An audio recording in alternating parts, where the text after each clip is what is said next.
Today we're going to talk about how to harvest and dry garlic. Some of you might also be wondering, when is it time to harvest? What's the best time to harvest? First, a couple of resources on garlic in general that will tell you that and many other things. Ron England's Growing Great Garlic is one of the best overall resources anywhere. It has so much information here.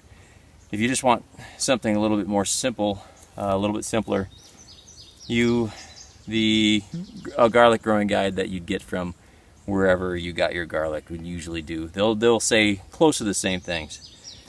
Most sources will say somewhere between harvest based on the number of leaves that you have that have dried back. So you can see this one has one dried back leaf right here already, another one on this other side, another one here, and another one there. So that's 4 out of, let's count them on up. 1, 2, 3, 4, 5, 6, 7, 8, 9, 10, 11, 12, 13. And so most sources will say somewhere between 30% and 50% of your leaves being dried back is the time to harvest. If you look at, say, Seed Savers Guide, for example, they'll say 50%. Your typical online source will say 30%. Ron England says it based on the number of leaves that you have that are still green. So if you have 6 leaves that are still green, that's his classic time to harvest. And so counting down 1, 2, 3, 4, 5, 6. And once this one starts to get dried back, that's when he'll harvest. Because he's looking for, when you harvest, what happens, you can see these bottom leaves, they start to decay up here really quickly. Well, down in the soil, same thing. Each one of these is a bulb wrapper. And so he wants to have 1 or 2 bulb wrappers for cleaning, 1 or 2 bulb wrappers for while it's being sent, and then 2 or 3 bulb wrappers left when it can sit on the consumer's shelf. When you're harvesting for yourself, you can have a little bit less than that. But a little bit less than that for as far as number of green leaves. But what'll happen if you harvest too late is, because these degrade so quickly, they're the bulb wrappers, your bulb will be exposed and you'll get dirt inside there and they won't last as long. So now you know somewhere, 6 leaves left, 30% of them done, 50% of them done. It's all generally in the same basic vicinity of, once you get somewhere between 4 or 5 or 6 of these dried up, or have 4, 5, or 6 of these left, that's when you're going to harvest. And it'll all happen within about the same amount of time. And for most of the country, really. So that's it. These are really close to harvest time. Ron England, if these were his, would actually harvest these right now. He checks it actually, well, this one isn't quite there, but he'd say, better too early than too late. For us, we'll wait another little bit, but check on them regularly because they're ready to come out anytime now. All right, we'll let this guy sit till it's time to harvest. So I'm here with our garlic, and something came up, and it is now, you can see it's actually, based on the video we made just about a week ago about when to harvest it, it's actually past time. I'm a little bit scared to see how much bulb wrapper we'll have left. But it's kind of typical. You go out and you look and you think, it's time. Next thing you know, it's past. And probably lesson there, probably should learn this after every year. Just when it's about time, just go ahead and do it. So harvesting's really simple. You just stick your fork down underneath and pull up. You don't want to just pull the bulb up. You can cause some damage. You do want to stick a fork underneath, but harvest, once you see it lift a little bit, just gently pull until it comes out, and harvest is just that simple. See if I can get a decent bulb here.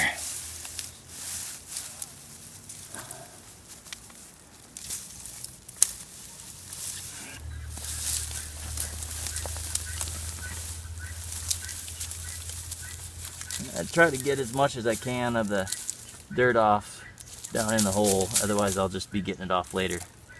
And couple different kinds of garlic here. That's why we have the different size. And these are that big. Get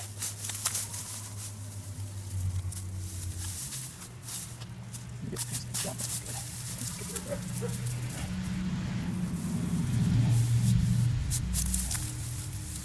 That's a little bit garlic. It's not really fair. It's a nice big bulb. So a couple of different ways to clean it here. You can see these older bulb wrappers are pretty much okay. Actually, let me back up a second. You can see why we wanted to get it early. These older bulb wrappers, they're just rotted away down at the bottom.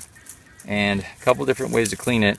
You can brush off the excess dirt and then brush off all this dirt, and then you can just peel a bulb wrapper or two down that are full. Let me get one there, and you just peel that wrapper off and it takes off. That's why you want to do it based on how many leaves are on there. You can see each of these leaves goes down and becomes a bulb wrapper. And so if I were able to peel one of these down, and you can see it's nice, and I can wait until it dries to do that as well, but that's simple and straightforward. And they show you a third way as well. First we'll get the clumps of soil off, but I'm going to go take this somewhere else to show you this. So a friend of mine, Dave Musoff, and showed me this method. Most sources will tell you not to do it this way. They'll specifically say don't. But Dave is an old-timey gardener. He's a green thumb master who's been doing this for forever. And he taught me this, and he's done it for years and it works for him just fine. We've done it for years and it works for us just fine. Most people will say definitely don't do this or your garlic won't last as long. It lasts fine. But you just wash it and it comes out great. He'll even scrub it with a scrub brush. I don't always do that. A lot of times I'll just use my hands and just wash it off. But if your bulb wrappers are tight and it doesn't get anything in there, I don't really know how it's any different than a rain. But Dave would actually take it and he would, if I remember correctly, he would scrub his roots. He'd use a big wash basin. We don't have ours around right now. Peel off some of this old dead stuff here, and you have this beautiful looking garlic all laid out to dry, and you don't notice any difference really than you do with any of the other methods. All of them are fine. And again, I know some sources, and I probably get comments, people say definitely do not do it that way. This guy has no idea what he's talking about. Done it for years. He's done it for decades. I've done it for more than a decade.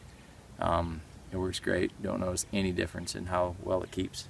So that's about it. Oh, I want to show you how we dry it. Now the garlic is all cleaned up here. Now it's the next step, drying. The secret of drying is all about ventilation. Notice we have it on this sifter that we've turned upside down here, and so it can get maximum ventilation. And also we're going to put it in a spot. The perfect spot is an old barn that has plenty of ventilation, or second to that would be a shed that has plenty of ventilation, or most garages don't, but if you have a garage that has plenty of ventilation, so it's going to have lots of good airflow. And if you can get it up on something where you can have lots of good airflow, this is kind of an ideal drying situation. Leave it in there for a few weeks and it'll be dried down, and then you'll come back and snip off the roots. The ones that you weren't able to get all the dirt off of, you'll snip the roots off and a little bit more dirt will fall, but they'll still be relatively clean. The ones that, if we didn't do any like this, but if you were still going to pull a couple of bulb wrappers off to get the final clean bulb and then snip the roots, that you can see how it all works pretty much about the same. That's pretty much it on cleaning garlic, harvesting and cleaning garlic. The next thing would be after a few weeks if you want to braid it or bunch it. And it's really just like you do any sort of braid. Maybe we'll show you that, maybe not, we'll see. It's pretty simple. After it's all dried down, you wait for a day that has a little bit of increased humidity in the air, so they're a little bit easier to braid. Some people will say that you can't braid stiff-neck garlic, but you can. It's just as easy, really. And then you keep it where it's close on hand, where you're going to be able to use it. We'll see you next time. Remember, stay open to growing.